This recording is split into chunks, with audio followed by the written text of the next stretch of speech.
சென்னை புழல் அருகே தனியார் ரசாயன சேமிப்பு கிடங்கில் பற்றிய தீ 5 மணி நேரத்திற்கு மேலாக கொழுந்துவிட்டு எரிந்து வரும் நிலையில் தீயை கட்டுப்படுத்த தீயணைப்பு வீரர்கள் போராடி வருகின்றனர்.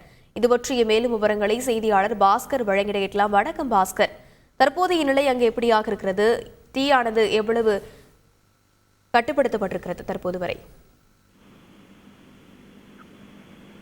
சென்னை புழல் தனியாருக்கு சொந்தமான கிடங்கு ஒன்று இங்கு உள்ளது.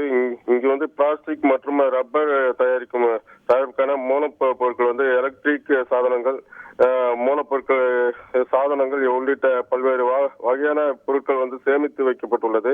நள்ளிரவில் இங்கு திடீரென தீ விபத்து ஏற்பட்டுள்ளது.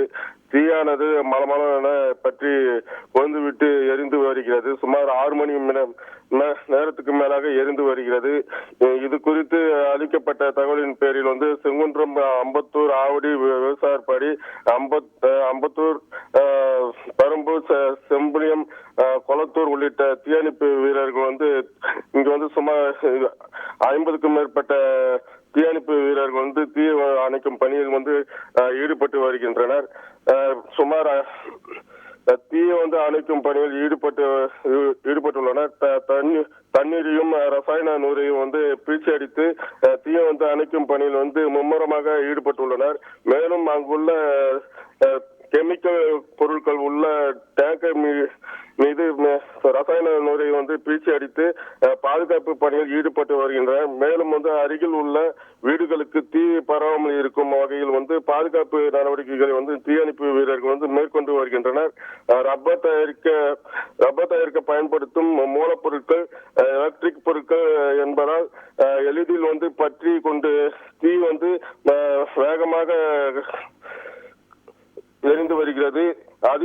அதிகப்படியாக பற்றி எரியும் இந்த தீயை கட்டுப்படுத்த தீயணைப்பு வீரர்கள் கடுமையாக இரவு 1 மணி முதல் இதுவரை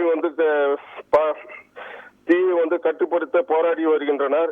இந்த தீ விபத்தில் பல லட்சம் ரூபாய் மதிப்பிலான பொருட்கள் எரிந்து நாசமாக கூறப்படுகிறது. மேலும் தீ விபத்தில் அதிர்ஷ்டவசமாக தொழிலாளர்கள் யாருக்கும் எந்தவித பாதிப்பும் ஏற்படாத நிலை இப்போ என்று காவல்துறை தரப்பில் தெரிவிக்கப்பட்டுள்ளது. இந்த தீ விபத்திற்கான காரணம் குறித்து புழல் போலீசார் விசாரணை மேற்கொண்டு வருகிறது. விவரங்களுக்கு நன்றி பாஸ்கர். செய்திகளை உடனுக்குடன் தெரிந்து கொள்ள உடனே சப்ஸ்கிரைப் பண்ணுங்க.